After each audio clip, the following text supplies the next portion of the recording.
Hey, I was going to say the Inner Power podcast. It's not. That's my other podcast episode. It's Mindset Explosion, season number 5, episode number 11.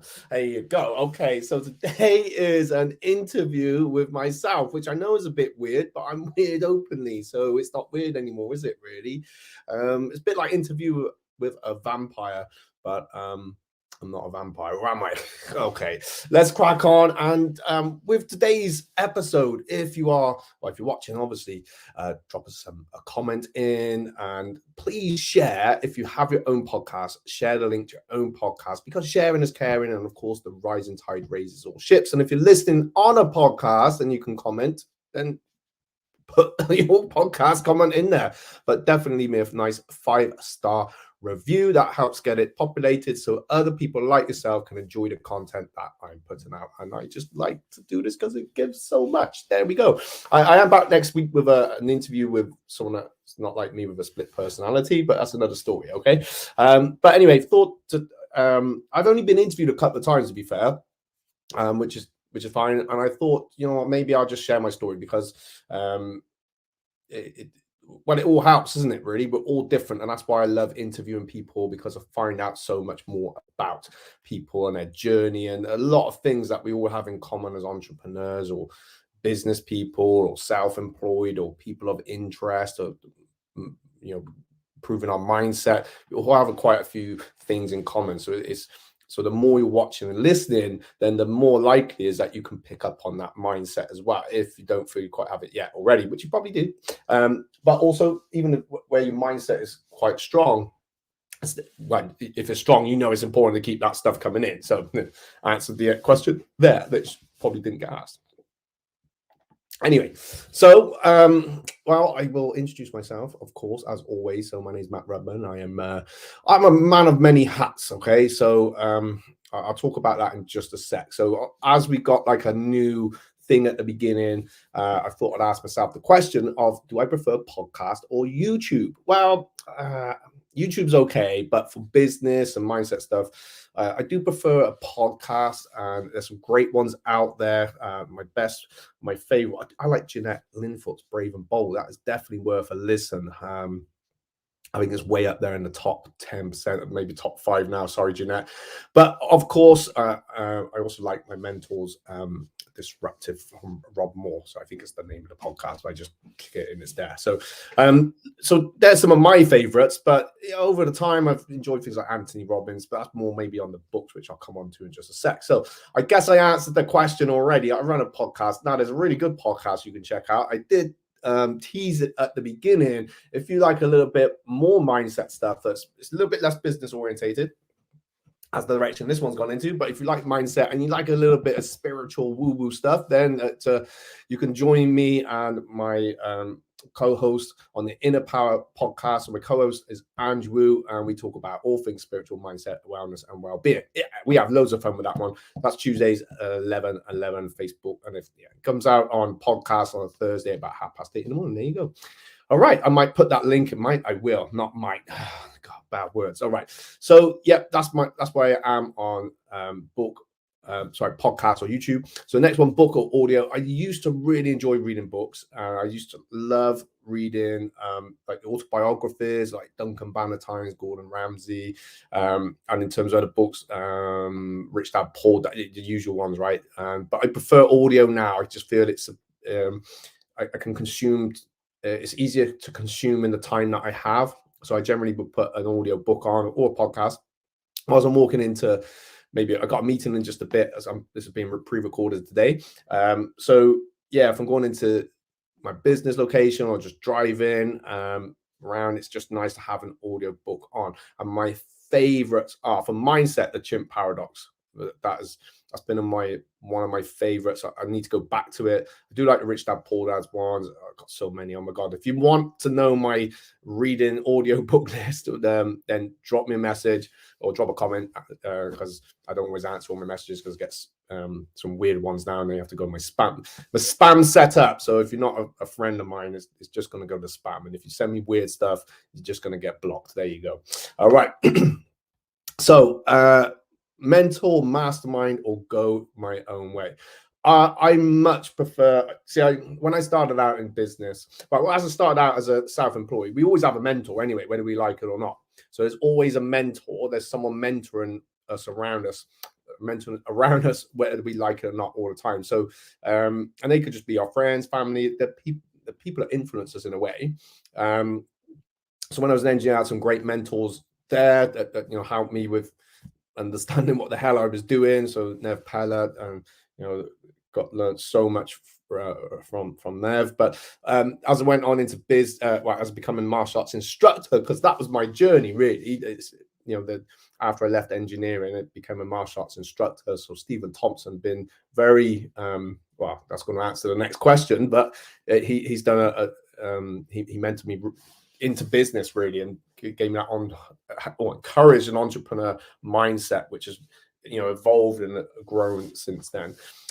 So I much prefer being on a mastermind basically, and I've been part of masterminds. I think 2016 or 17, something like that. And it was something I just was trying to build up to get onto. Maybe on hindsight, should have just taken a freaking loan out or something, but it's not advised to do that. And they never like you doing that anyway. Because they're very particular about you coming onto a mastermind. You've got to answer a lot of questions. You've got to apply, and you've got to be approved for that. So joining my first mastermind, it's based in New York. It was with Michael Perella. Oh my gosh, I learned so much, and it's from that moment as well. Again, it's what's helped me get my martial arts business to where it is today, really, and to be able to create careers and opportunities for the staff and the team that are part of that. So most influential person, past or present. So I've kind of hinted at, and I think I will always come back to this. So my most influential mentor really is my martial arts instructor, Stephen Thompson, just for how he unlocked within me my potential, found it, ripped it out. And it was tough training at times. Believe me, it was hard. And sometimes he knew how to do the carrot and stick with me, basically. And I don't just mean in martial arts, like the martial arts side of things. Yeah, that was tough when I became a staff member.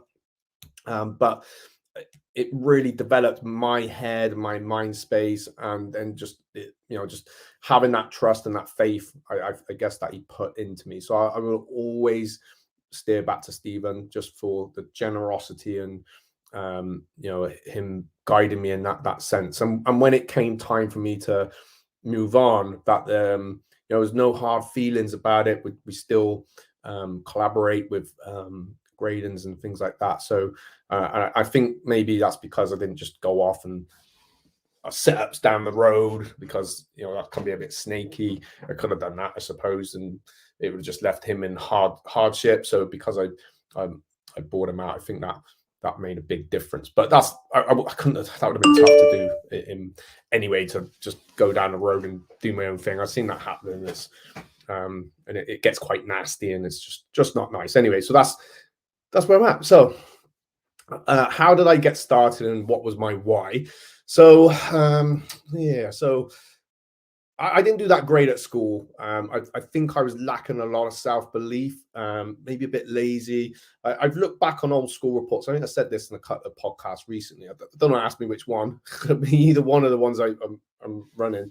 And I used to look back at these school reports, and when I used to get school reports, it made me think Matt could try harder, but then there'd be a load of good stuff. And I used to think, oh my God, I'm trying so hard. And so I focused a lot on negative, and not seeing the actual bigger picture. And when I went back a few years, and I think I found the reports and looked at them again, I thought, oh, this isn't the report I remember. So I was starting to feel like I was no good at anything, really, going back to a child. I started to believe it and didn't want to believe it. I always knew something wasn't right, if there was something more. And that's been quite a path over the last 17 years, maybe. It was just something that's probably more one as well for the Inner Power podcast, but basically just felt something something wasn't quite right, or this isn't the way my life should be. So how I want to explain it anyway. So when I look back, I was like, oh, these are actually all right. It was just like, it was basically change this, and then the rest was Matt's doing great. Blah, blah, blah, blah, blah. So it's funny like how we can zone in on things, and I think that's why mindset is so important to me. So I then went on to college, and I found college hard. I don't think my heart was in it, being an engineer. It was just I had to pick something. My dad was an engineer. I think one of my friends said something about it. So, well, I'll do this one because I didn't know what to do with my life, and it served its purpose. I found that like hard going through college, and friends had jobs, and my girlfriend at the time had a job, and like, oh god, I don't have a job. I'm just part-time in Debenhams. So anyway, I kind of moved off on one there. Like, so why did I get started? I got started because I love martial arts. So whatever I'm going to talk about now, so now what I do has evolved so much. Now I'm a property investor, so I help people get a better return on their investment, on their money, from rather it's sat in the bank. I help them get a better return, so than basically through property, and do all the work for them basically. So that's my big role now. But obviously, as many of you know, I wear many hats because I keep taking them off and my hair falls out.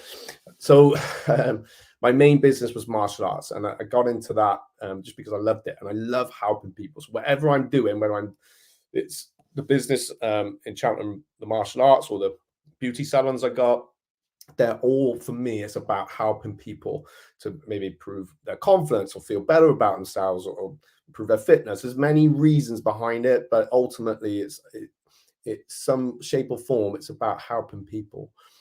So I realized that I am a servant. That's why I do the podcast. It's why I like talking about this stuff and interviewing people, is to serve. It's a big thing for me, and I love seeing people prosper and do well, especially when they really deserve it, as of course even more so. So that's how I got started. It's been a journey. I love martial arts. I had an opportunity to teach. I took it. That was with Stephen Thompson, and then from there, as I evolved, I had the opportunity then to buy. Came to Cheltenham. We built that up from nothing, going out onto the streets, and you've seen my other podcast, right? It was to bow to someone, to stick out my hand, and was that post, but just to stick my hand out, shake their hand, try and get a name and number to see if they would want to come and try our martial arts out. Then we have to try and get them in. So it's what you're prepared to do the thing that you love the most. And fortunate now, I don't have to do that because we have social media and that. And of course, once you built something up, you got referrals anyway. So people are always, hey, check this place out, and you build from there. So that's how I grew from there. But I knew that as much I love teaching martial arts, and as we developed the fitness kickboxing, as much I love teaching that I'd been through burnout, I've been through mental health. So I knew I had to start taking a step back from that and actually be a business person, not self-employed. And I learned then through various masterminds, it's time to work on the business, not necessarily in it. And that's given the opportunities to, my teams, especially people like Michelle, have been there a long time, been through the whole journey, not discredit anyone else, of course, and then going into business buying. And that's been such a journey. I've made a few mistakes already. It's been a year in, but that's part of it. And now my property journey is, that's coming to the forefront now. So I like the martial arts, it runs itself, and my why is for my kids, of course. And I enjoy doing what I do. That's the first thing. I want time with my children, so that's why that is probably the main reason why I had to work on my business, not in it, so that when school holidays came, I had that time with them, because me and their mum aren't together, and that was tough because I just always wanted to have children and be around them, so I love it when they're with me. And a big impact on my mental health was when they wasn't with me, so it's taken a bit of time for me to work on that one. But my point is, like, having that time with them is so important. It's so important to me. So that's my why.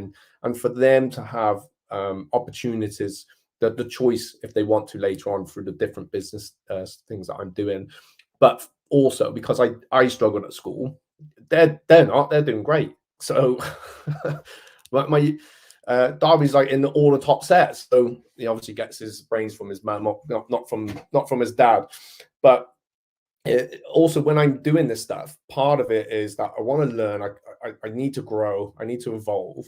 And I kind of back in my mind, even when I'm training, I'm thinking of my children. Is that like how can I teach them like the qualities of life and the morals of life and how to that if they want to run a business or they want to do something, it's not always the way it might have been.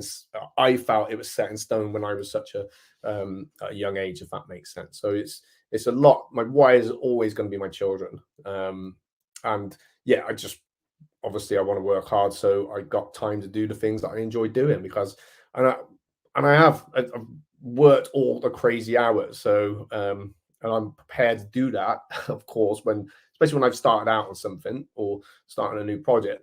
I'm okay doing that, but I have to see the end goal and then it bring that time back. So I've spent this year a lot of time on courses, basically learned so much, and yeah, all good stuff. So my why is definitely it's going to be my children, and I guess got started is going from various masterminds and saying yes to stuff, saying yes. So because teaching martial arts, it evolved me a lot. It opened my eyes to different things, and it gave me different opportunities. Joining mastermind groups and coaching courses gave me opportunities. I would never known about how to buy another business without being on a mastermind, basically, and having that person put in front of me to learn. Oh, actually, you can do it this way. It's not how you thought, basically. So I've grown from there. What has been my biggest challenge and how did I overcome it? Well, I'm faced with challenges all the time. So obviously social media, you only get to see a part of what's going on. Got some challenges we're on at the moment. So we're just restaffing one of the beauty salons. So that's probably the biggest challenge we got right now. But biggest challenge I overcome and how do I overcome it? I would say it was going for the breakup was hard with the boy's mum because of it's just not nice anyway. More so because of the children, also because of going through mental health issues at the time, and I was buying the Cheltenham martial because initially I was self-employed, so I was a self-employed martial arts instructor, even as a head instructor running Cheltenham and built it up, but it was under someone else's, it was under Stephen Thompson's label, which was great. And I kind of felt, I think we both felt it's maybe time for me to just do my own thing a little bit. And that it solved problems for both of us, basically, that was going on at the time. So that was hard. So taking on a business, like not even knowing where I was going to get money from, because financially wasn't a good time then. Especially having a family of 3 young boys. I think they were under the age of 3 or 4 then, and just going through all like the absolutely stress and anxiety that I was going through then. That was my biggest challenge. And my biggest challenge, it was growing that back up because it unfortunately taken a bit of a knock. So it was growing that whilst going through mental health, basically. So I'd say that's been an ongoing process, but obviously I'm loads further now. And how I overcome it was I had to make some tough choices and step away from, unfortunately, the marriage. And so that was that one, but it wasn't as straightforward as that. It was, I have all the respect for their mum, by the way. So great mother. But so I don't like talking about that too much, but I had to step away from that because I think it was just like, it would have made things worse at home for all of us. And then overcoming the challenge with the business was I just had to dive in. I had to dive in, and actually how I overcome it, because I think I was still on burnout, and I had to take a choice of, do I pay myself or do I employ someone else? So I took the choice of employing someone else. That happened to be Michelle at the time. So that gave me some more time to rest up a little bit and start looking for mentorship, a new type of mentorship for me to help me with the things I thought I knew I didn't know. And that's how I overcome it. Basically, it was a hard time. There's still things that can trigger me off quite easy with everything that was going on around then. But I've learned to accept that some things are just part of my life now. That whether it be my mindset and evolving that, and actually doing the mindset stuff was tough because for all my time as an instructor from 2005, everything was about mindset. We just called it personal development. So everything was about that. To then suddenly be hit through mental health problems, it was, oh my God, I can't go and stand in front of the class of all these kids and all these adults and talk about this now. I felt quite fraudulent. But the truth of the matter was, no, I should have carried on really, because once I started to talk about mindset again, actually how it goes, it's like you teach once, learn twice. So I started to encourage, so initially, I was, that's different places. I think I started these in 2018. So that helped me, grow from there. So that kind of leads on to the next question: how to develop a mindset to do what I do? How did I do that? It's going to start with martial arts. So I went traveling in, I think it's 98 to 99. It's about 10, 11 months, something like that. Went all around the usual places, quit my job as an engineer, went back to it. I think I needed to do that on hindsight because my confidence wasn't quite there. So yeah, I traveled around, and I think that sparked a confidence thing off in myself. And when I came back, I wanted to get back into martial arts, basically. So studying with Stephen, again, that is how I started to develop mindset. So when I became a staff member as an instructor, we always encouraged to listen to things like Tony Robbins and people I hadn't even heard of at the time. Who's that? Tony Robbins and oh my gosh, kind of Brian Tracy. So it was encouraged a lot to listen to personal development and things to help with our business development, especially for the role that me and a few others had been put into Adventures. Almost like company directors, unofficial company directors, really. So my mindset started to develop that. Then we were teaching 7 habits highly effective people, and that, my God, that blew my mind. So that was probably one of the first ones that I really dived in deep. Then I went through my stuff, and then I just had to get back on it. So I found reading quite hard since I went through some of my mental health stuff, basically. So that's why I've gone more to audio, so I can consume that information. And so it's books, audio, talking about it.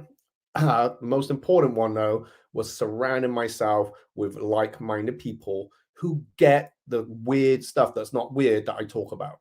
So that is crucial. And I've seen that so much, and it's not knocking people that don't get it or on a different path. It's not at all. It's just, I realized that my circle, I got to be so mindful of what information I have in front of me. If it feels like the slightest of negativity, and that can come from coaches and mentors sometimes, the shutters come down, I switch off, and I'm probably not even going to engage much in a conversation with it because it's just too draining for me. So I have to find the right people to be around, and that's why I've joined several different. Like the Mastermind America is great. It's just like it's hard to collaborate with people because we were so far away. Made so many great friends and learned loads. And at the time, there wasn't quite that sort of level of training in the UK for martial arts business. So I outsourced and went over where it was leaps and bounds ahead. That's a bit different now because there's people have kind of there's some great martial arts coaches for business now. So now, yeah, I spend my time around other different masterminds. So in the last year, I've been on 3 different masterminds, and it's just a different level of thinking in that you can talk about, I'm going to buy a business, or I got someone that's vesting this much in property, and we're going to do this to the property, and we're going to change this, and then we're going to get this back at the end, and they're going to get a 6% return on their investment. So it's not a conversation you can have with everybody. So I'd say to develop my mindset is get yourself around the people doing the things that you want to do, and start listening and engaging in conversations. And one thing I will say is my biggest fear with that at the beginning was, oh, they're not going to talk to me. They're just going to think I'm like, a little sprog at school or something, the new kid or whatever. And sometimes I have felt like the new kid, especially this last year or so, because I've joined up a couple of different new ones. And the people within them are highly successful, but they just want to help. They're just like me, because we attract in the people that we want to attract in, right? So finding myself around like-minded people, that's the biggest way to develop my mindset and close off, set some boundaries in place that prevent rubbish being around me. That's sometimes not as easy as it sounds, but as long as you're firm with it and stick to it, definitely it's going to work. Okay. What was my biggest aha moment? Well, I'd say it was, it's the day I decided I was going to be a martial arts instructor. It was the day where I just thought, nah, I'm doing this. Went back and said to the boys, "Mum, this is what I want to do." Basically, that was my biggest aha moment, because it's put me on this path. So even though I'm not teaching my martial arts business now is, for me, all the team run that for me. I have one meeting a week. It's in very good hands, and I just can go in and I can train there for free because I did my business. And I love being around the people that come in. So it's like I'm a client at the same time. I get to have that experience and take part in some of the. At the moment, I've only got time for the fitness classes, and because I just want to stay fit, basically. And I enjoy that. I enjoy having a bit of a laugh with the clients there. Sometimes they don't even know that I own the place, which is cool. So top tips for a good mindset. So I think I've kind of dropped them really. So it's get yourself around the right people. All right. Get listening to stuff. So even if you can't afford to get on a mentor, definitely get a mentor, go on a mastermind for the thing you want to do, or get yourself in a group that's like that. Some of the free stuff is good if you're in free groups, but you will find there's also a lot of people in there with limiting beliefs. It's like, I want to check this mindset stuff out. I just put my toe in the bath. Nah, that's all too positive for me. So it's understanding, unfortunately, no pay, no play. So if you're prepared to get the best and invest in it, because it will have such a massive, huge positive impact on whatever it is you want to do. All right. So I've kind of mentioned about property. So why have I kind of gone to property? Why from engineering, working in Debenhams, working in Debenhams, to engineering, to martial arts, to buying business, to property. It's just a sure bet. So I've enjoyed buying business. I enjoyed buying the business. I like the process and the challenge, but it's such a long process, is what I found. It's too long for me. Not that I'm trying to get. It's just time consuming, and it's like you need a tough mindset for that, which I have. But with the property, I just feel that there's kind of less. It's not like overheads. I just feel that it helps people better, basically, and it's just a different avenue, and I can see how I enjoy that more. So that's why I've kind of gone to property. And it was always something I was going to do, something I always wanted to do. And I just thought you had to do it the same way that they told you how to do it at school, basically. So I just had to keep saving up. But I found that there's a win-win situation. So that's why I look for investors and can offer them a good return, like 6 to 8% return on their investments. That's why I've gone to that. And with the client, knowing that people are struggling with mortgages, rentals. If you're renting, I get it. Your money can't be going in a house, but in some cases, I know I can work out with some people a way for them to buy the house that they're renting from me, basically. So it becomes a win-win situation. So yeah, I've liked that. I like that. It's a way, because like with the mortgages, I think first time buyer average age is something like 37 now. More if you're living in London, unfortunately. So I like the idea that I can help people get on the mortgage on the property ladder themselves. So obviously, as investors, first of all, they're getting a better return, and then people that are struggling, to help them find and get themselves on the property ladder through renting, but with an agreement to buy the house at a given time. So yeah, that perfect for me. I love that idea. All right. So what's been my biggest win in the last 12 months? Well, it's been a tough couple of years. So I'd say in the last 12 months, my biggest win is getting through the freaking pandemic. That's it. It is getting through that and getting back on track. So from the martial arts business I have, that has taken a massive, massive hit from the pandemic.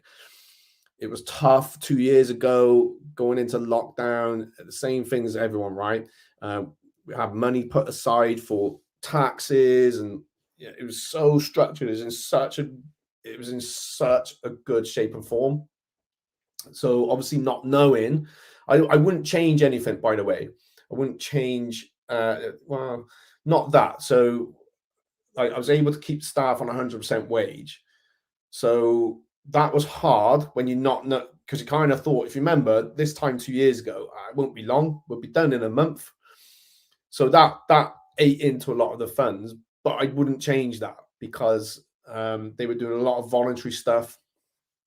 We put classes out for free for our members, and we credited those. A lot of people obviously didn't want to carry on paying, and that's fine. Some people got a bit funny about stuff, but just didn't read the email basically. But I feel we gave so much during that time, and the staff, they're doing voluntary classes, free classes, and that kept them up. Kept their momentum going. So yeah, I think the biggest win in the last 12 months is making it through that, and we're slowly growing back now to where it was, and the vibe when I go in and train is just is brilliant, and obviously creating a feeling good group, which is is doing what it's doing with slightly different from martial arts. So that's where I have the beauty salons, and of course the win was finding getting the first property investment under my belt basically. So, and what am I working on right now? It's helping. I'm working on finding great properties that maybe need a little bit tired, need a little bit of love and attention, and to turn them around, and then through an investor help them achieve good return on their investment, and then put the house out for rental. Obviously going to help families, and in some cases put in some of those, if not everyone's going to want to do it, so the option there is where they can actually buy the house they're renting a few years down the line. So happy days through what they're paying, and they don't have to save up for deposit. So here you go, happy days. All right, I got to keep that secret. You got to message me if you want to find out more on that one. So yeah, what I'm working on at the moment. So because I worked on my business, see, from focusing on working on my business and not in it, it enabled me to do this other stuff. It enabled me to go into buying a business and having my team structure in place so that the management were able to, it gave them career prospects basically. So it gave career opportunities, where it's just teaching martial arts. There's only so long you can teach for, really, in my opinion. And you can go on, forever and ever. I think I just burnt myself out with it because I was teaching, just at some point it was just 12 hours a day, not teaching for 12 hours a day, but you have to do all the stuff for the business. So from the cleaner to the marketer to the bookkeeper to the everything else, and you can see with these bags, these wrinkles. I'm only 18. Look, you can see with these, it takes its toll after a while. So what one piece of advice would give to my younger self? My one piece of advice would be, don't follow the norm. I like to be different. I like to be weird. When everyone else is bitching and moaning and complaining, I just like to try and crack on. Don't get me wrong, it's easy to get caught in that BS, but I just like to get on with stuff. So my piece of advice would be, it's going to be all right. You are going to find another way. You don't need to fit into the mold of an engineer or teacher, or having this perfect career and you stay in it and that's where you're going to stay for the rest of your life and haven't get yourself a pension and all this. I'm not saying those things aren't important, but to not fit into the mold. Because when I fitted into the mold, I didn't fit. I literally was a square peg in a round hole for many years in many different aspects of my life. And I'd say the last, since coming to live in Cheltenham, has opened my eyes. Not because of Cheltenham. I've gone through a lot basically, and I've gone through a lot of things that have made me realize a lot about myself, which is great, and the things that I don't want or don't need in my life basically. So my piece of advice is that when the crowd's going this way, me go this way, okay? And to not get suckered into other people's dramas and stuff basically, and that can happen at any time. So I sometimes see it with other maybe businesses in my area, and it's like, oh come on, you don't need to be like that. You're just digging yourself a hole, but you're doing me a big favor. So we'll leave it at that. That's pretty much it. So there you go, my interview with myself. How did I do? Rate me out of 10, whatever. All right. So that's my journey in a nutshell. I've kind of spoke about it so many times before, so that's why I haven't gone too much into detail. But if you've got any questions, just shout out. But again, if you've gone to the end, you want to share your podcast, drop it in the comments, give us a 5-star review. And finally, if you are interested in becoming on the show, so if you are in property or you are an entrepreneur, that's the people I'm looking for at the moment now to be interviewed on the show. If you're starting up on a small business, I've kind of done those interviews, but I'm happy to sit down and chat with you if you want to get started out in your own podcast and all stuff like that. So that's pretty much it. I will see you next week. All right. And again, refer anyone is entrepreneurial or the start of their entrepreneur journey. Come on the show and we will dive in deep and find out a bit more about what makes you or them tick. And we will share the love. I'll see you next Monday. Peace, love, always. Bye.